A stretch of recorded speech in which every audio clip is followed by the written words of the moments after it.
Hello and welcome to my review channel where I review electronic items that I come across, and I don't do unboxings or any stupid things like this because I don't even see the point of unboxing, because why do you need to do a review on unboxing? But moving on, this is my store. I own a place called Little Computer Shop. See, there's my logo and everything, and see that little guy right here? That's my little robot. My mascot, I don't even know, the symbol of my business.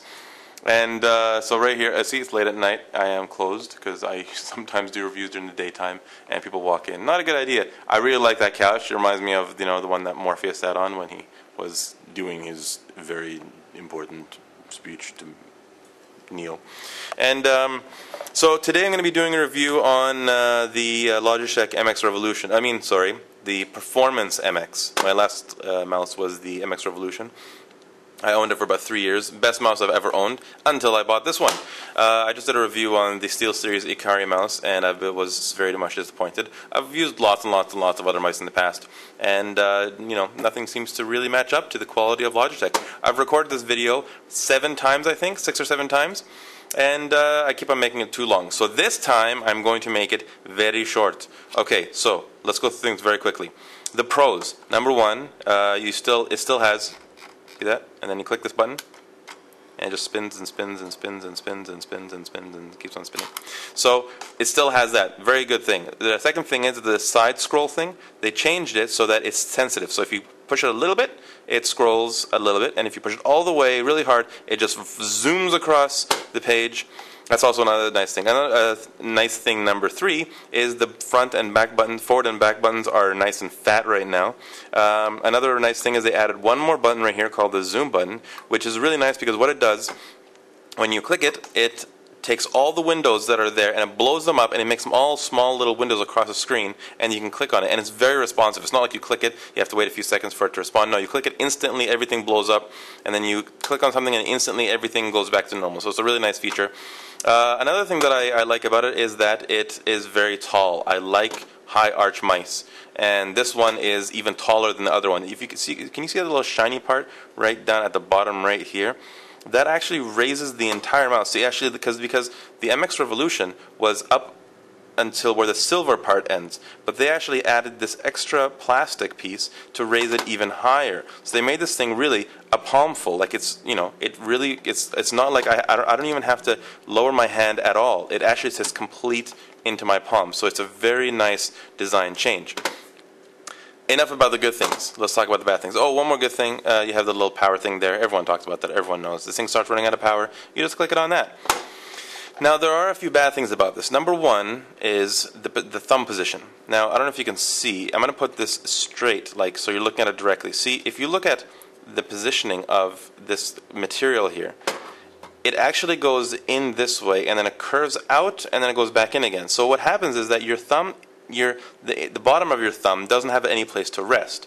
You only get the position for the top thumb. So you either have to put your thumb here where it feels like this is like a home position, but then your whole hand is at a funny angle, or you have to position your thumb here where the bottom of your thumb here is not resting on anything. It's just kind of hovering in the air. I don't know why they did that. It's not a very, what, did the guy who designed this have some sort of like a wart, a gigantic lump right here, that when he put his finger here, or his thumb here, somehow it rested there? And I don't want to have to keep my thumb like this. I want to rest it like this. Anyways, it's a bit of an annoying design.